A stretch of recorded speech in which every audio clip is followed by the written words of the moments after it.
Et le changement radical, c'est ce que nous faisons en ce moment en créant des prisons de haute sécurité. Les portes du pénitencier. Monsieur Ces personnes, en Gérald effet, ne pourront pas Darmanin sortir qui de est prison, avec ne nous. pourront pas téléphoner, ne pourront pas avoir de vie privée et familiale. Bientôt vont se fermer. Il y aura des fouilles systématiques. Je sais que ce régime est très difficile. Et moi, je suis là pour protéger les Français. Et c'est là que je finirai ma vie comme d'autres gars l'ont fini. Les débats sur la proposition de loi sénatoriale pour lutter contre le fléau du narcotrafic. Et on annonce des débats houleux concernant justement les nouveaux lieux de privation de liberté pour les narcotrafiquants, qui seront des atteintes à la liberté même des détenus, contre les droits individuels. Vous allez rendre fous les narcotrafiquants en cellule?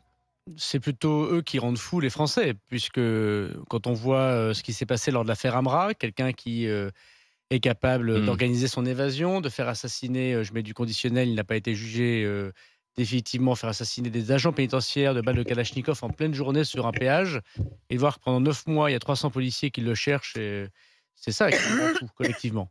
Donc il y a des régimes qui ont fonctionné ailleurs. Il n'aurait notamment... pas été dans un quartier de haute sécurité puisqu'il n'était pas répertorié comme un trafiquant d'importance. C'est ce que nous changeons En totalement. l'occurrence. Mais c'est ce qu'on change totalement. C'est pour ça qu'on crée un parquet national, comme ça existe pour le terrorisme, parce qu'effectivement, il n'y a pas aujourd'hui de vue à 360 degrés de chacun des détenus, donc on ne connaît pas leurs difficultés pour le bien public comme ça. C'est une première défaillance de l'État, c'est sûr. On change de lieu de prison, donc effectivement des prisons de haute sécurité. Jamais l'État français n'avait organisé. On n'a jamais organisé des prisons de haute sécurité. Et un régime de détention extrêmement sévère, comme en Italie, parce que nous pensons que c'est en empêchant les gens de communiquer à l'extérieur, que c'est en empêchant les gens de continuer à gérer leur point de deal, de pouvoir utiliser leur téléphone portable, de menacer les magistrats, les policiers, les journalistes, les enquêteurs, que nous arriverons à mettre fin à cette pieuvre du narcotrafic. Quitte à rogner sur les libertés publiques, parce qu'il y a une mesure qui crée la polémique au sein de la loi narcotrafic qui sera discutée à partir d'aujourd'hui à l'Assemblée nationale, c'est celle qui consiste à pouvoir aller fouiller en quelque sorte les messageries cryptées, Telegram, WhatsApp. La gauche, des associations, mais aussi des avocats disent que ça y est, c'est terminé la vie privée avec ce gouvernement. Alors, dans ces dispositions, il y a des dispositions qui relèvent du ministre de la Justice, le régime de détention, les prisons de haute sécurité, et puis il y a des dispositions qui relèvent du ministre de l'Intérieur, en l'occurrence Bruno Retailleau, et c'est des dispositions que vous évoquez pour les enquêteurs. Nous avons déjà ces dispositions en France pour lutter contre le terrorisme. Comme on déjoue des dizaines d'attentats en France, c'est parce qu'on utilise évidemment des moyens de captation, de messagerie cryptée pour pouvoir voir quand les gens passent à l'acte. Heureusement que nous avons ces dispositions pour nous empêcher des actes terroristes en France. Et si le narco-banditisme, je rappelle que la drogue tue plus en règlement de compte que le terrorisme chaque année en France. Si le narco-banditisme est vraiment un danger pour la nation, pour l'État, pour la déstabilisation de notre démocratie, je pense que chacun le constate, alors on doit se doter des mêmes moyens que de la lutte contre le terrorisme. Il faut agir contre les narcotrafiquants comme on agit contre le terrorisme. Exactement. Et vous savez, les écoutes téléphoniques classiques à la papa, ça marche plus. Plus personne ne s'appelle sur un téléphone fixe entre deux personnes qui vont organiser un assassinat ou une livraison d'une tonne de cocaïne. Ils utilisent des messageries cryptées que nous utilisons tous, et voire même des messageries satellitaires. Et il faut adapter les moyens des enquêteurs aux moyens aujourd'hui de la technologie. Et c'est sûr que pour le ministre de l'Intérieur, c'est un débat compliqué, mais je suis sûr qu'il arrivera à faire adopter l'Assemblée. Ça ne relève pas uniquement du législateur français. Demain, si Telegram n'entend pas se laisser craquer son système et ne souhaite pas collaborer avec les autorités françaises, quels moyens vous auriez de le contraindre ? Alors, ce n'est pas le craquage des messageries. C'est une opération différente. Aujourd'hui, pour récupérer les éléments de votre téléphone portable, mais il y a des officines privées qui font ça très bien. Pegasus, NSO, vous payez pour quelques millions d'euros, vous pouvez, c'est tout à fait illégal, mais les gens le font parfois à l'étranger, vous pouvez payer des logiciels espions qui viennent sur votre téléphone, et le téléphone est filmé. Ce n'est pas la messagerie qui est sûre, c'est pas le signal Telegram ou WhatsApp. C'est tout le C'est le téléphone. téléphone C'est ça que vous qui voulez est. faire. C'est le Non, téléphone. c'est rentré par une porte dérobée dans C'est le les téléphone. messages. C'est le téléphone qui est utilisé pour voir ce qu'il y a dedans et pourquoi pas mettre que votre caméra ou votre micro soit déclenché à distance. En tout cas, c'est sûr que ça pose des questions, évidemment, comme les écoutes téléphoniques de liberté individuelle. Mais la question qui se pose, c'est En prison, c'est la privation de liberté Non, pour mais- protéger Non, la non, mais société. là, On là, parle on des parle- téléphones ne parlons pas d'espionner mais- les portables. Non, la question c'est est-ce que ça va pas s'étendre à d'autres champs? Mais- On sait comment ça se Sur le passe. mais terrorisme, ça existe déjà, personne dit rien. On crée des dispositions dans un but précis et après elles peuvent être détournées. C'est ça le Mais problème. la question, c'est quels sont les garde-fous quand on donne des moyens comme cela aux enquêteurs, au ministère de l'Intérieur. J'ai été 4 ans et demi ministre de l'Intérieur. Je sais comment les choses fonctionnent. Imaginons, et ça m'est arrivé quasiment tous les jours, que les services de renseignement étrangers ou français vous disent on a un gros soupçon sur Monsieur X. Et pour que nous ayons à lever les soupçons, Monsieur X pourrait passer à l'acte, assassiner des juifs, assassiner des homosexuels, assassiner des policiers. Nous souhaitons avoir accès à son téléphone portable, Monsieur le ministre. Comment ça se passe? D'abord, il faut une petite note pour vous expliquer exactement quels sont les soupçons. Ensuite, votre directeur de cabinet et vous-même signez pour l'autoriser. Ensuite, le directeur de cabinet du Premier ministre co-signe pour voir que le ministre de l'Intérieur ne fait pas n'importe quoi. Et ensuite, il y a une commission indépendante qui sont dirigées par des magistrats qui valide ce qu'a autorisé le Premier ministre et le ministre de l'Intérieur. Il y a 3 signatures pour autoriser une écoute téléphonique ou une captation à distance pour une personne terroriste. Bon, ben voilà, il y a un garde-fou. Et cette commission, Donc là, ce serait ça. cette commission indépendante ne dépend pas du gouvernement, exactement. Cette commission indépendante ne dépend pas du gouvernement. Le Parlement, il y a une délégation parlementaire au renseignement qui est peu connue, peut contrôler ce que fait cette commission. L'État français a le droit d'avoir les moyens de pouvoir lutter contre le narcobanditisme, contre le terrorisme. En prison, là, dans votre fameuse prison qui va accueillir les 100 plus gros dealers, les 100 plus gros trafiquants de drogue ou narcotrafiquants, parce que maintenant c'est l'expression consacrée. Qu'est-ce qui nous garantit qu'il n'y aura pas de circulation de téléphones, que les drones ne vont pas livrer à ces prisonniers ce qu'ils veulent? Parce que c'est ce qui se passe ailleurs dans d'autres prisons. Enfin, en tout cas, c'est les témoignages qu'on a. Oui, On a beaucoup de surveillants pénitentiaires qui nous appellent au 32-16 à chaque fois, ils nous racontent la même chose. C'est vrai, ils ont raison, et moi je suis là pour mettre fin à cette permissivité en prison. Vous avez parfaitement raison, les agents pénitentiaires font un travail difficile, pas très bien payé, ils sont sous le coup de la menace, ils sont sous le coup de la corruption, ils sont aussi peu nombreux par rapport au nombre de détenus qu'ils ont, parce qu'il y a une surpopulation carcérale, donc vous avez raison, notre système carcéral ne marche pas, et je suis là pour le changer. Alors, qu'est-ce qui va changer?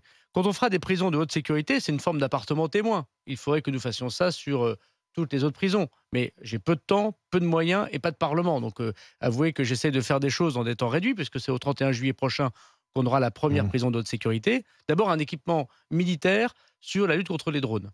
Dans les 2 prisons que j'ai évoquées, Vendin-le-Vieil et Condé-sur-Sarthe, donc il y aura les 200 plus gros narco-bandits, mais dedans, il y aura aussi des détenus terroristes. Il y aura un système, comme nous l'avons fait pour les Jeux Olympiques, qui empêchera tout accès des drones. Le deuxième sujet, c'est évidemment pas de téléphone portable.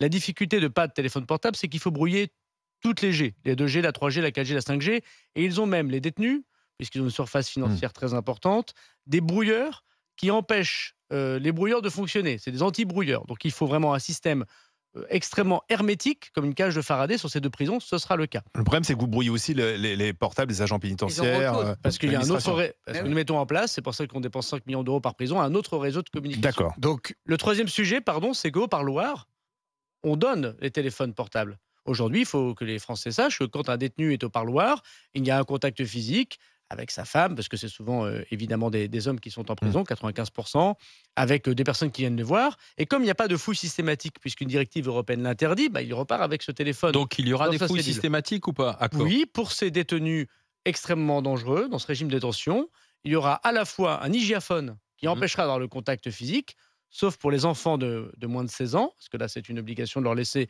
ce contact physique, et des fouilles systématiques à la sortie de chaque parloir. Et on sera pas, Mais alors, attendez. ne sera pas retoqué par la Cour européenne des droits de l'homme? En tout cas, le régime italien ne l'a pas été, et nous sommes dans la même Europe. Le Conseil d'État l'a validé. avec des réserves. Mais qu'est-ce que avec vous des faites du réserves. fait Regarde, enfin, Mais c'est moi, je veux bien, mais écoutez, d'abord les QHS, les quartiers de haute sécurité. Il n'y a pas si longtemps, on considérait que c'était en réalité une honte de la pénitentiaire française.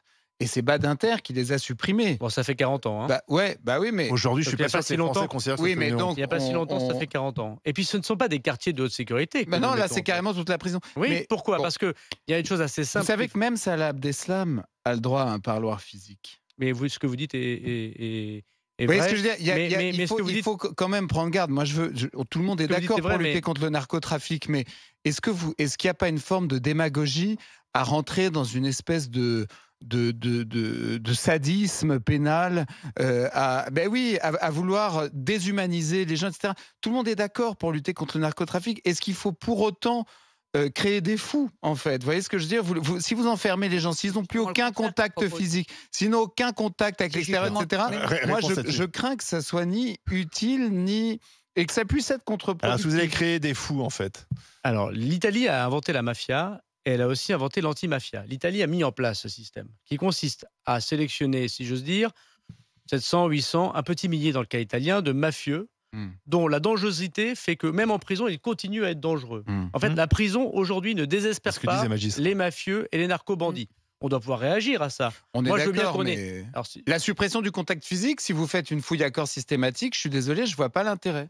Si je termine ma phrase, vous allez voir, j'imagine que vous trouverez une pensée peut-être à la fin de cette phrase. Ce narco-banditisme, aujourd'hui, il continue à être en lien avec l'extérieur.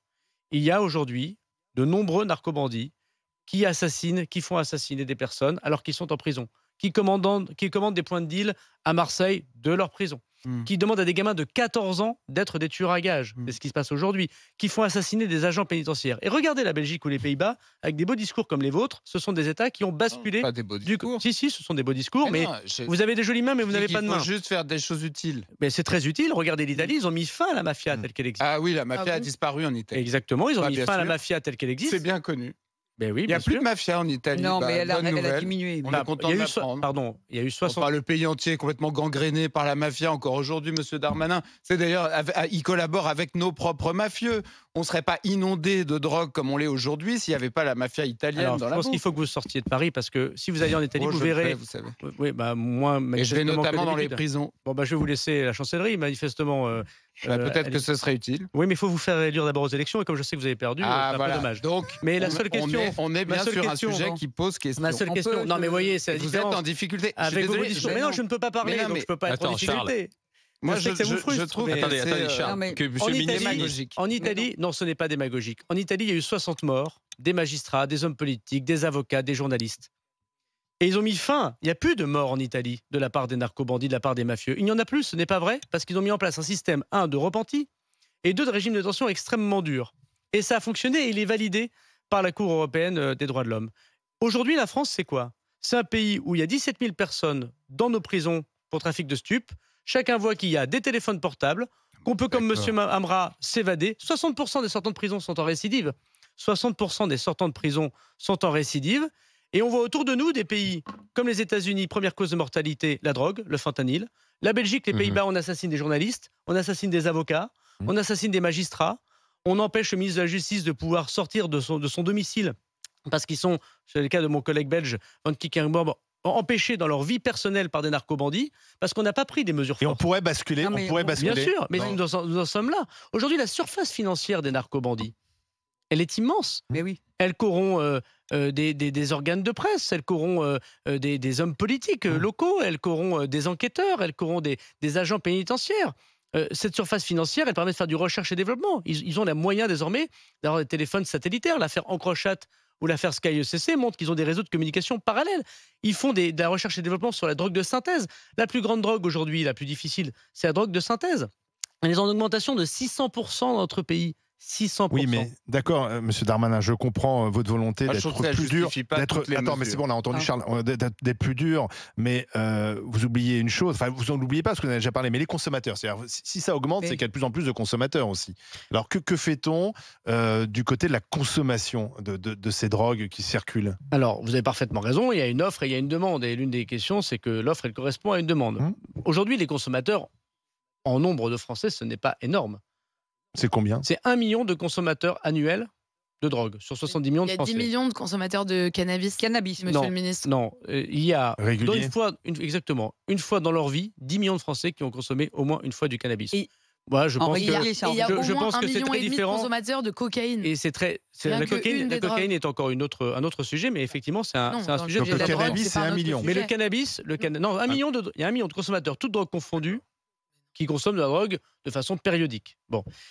Le cannabis a tendance à diminuer dans sa consommation en France. Depuis 2017, nous avons fait reculer la consommation de cannabis, notamment chez les plus jeunes.